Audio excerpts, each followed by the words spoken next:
So one more thing I want to do is, because we're in the middle of November, next week is supposed to get a little bit more chilly, so 5 degrees or so.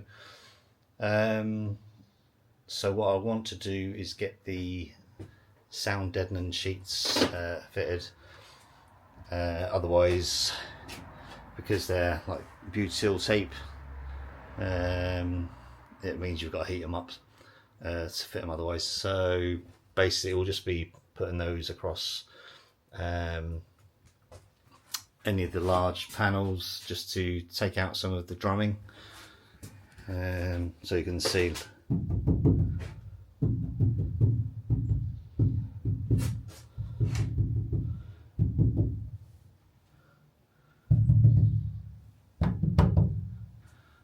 across the roof. So doesn't need a huge amount, and also don't want to put them where things are going to be cut out, although I'm probably going to have a couple of windows in here. But yeah, let's see.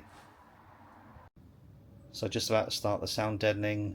I'm using this deaden from Dodo. You can get things like Silent Coat, they're pretty much all the same kind of thing.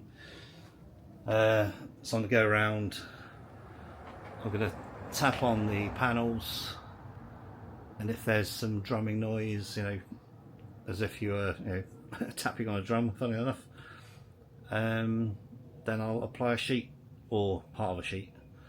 You don't need to go mad, so it's just a case of apply some, give it a tap, and go from there.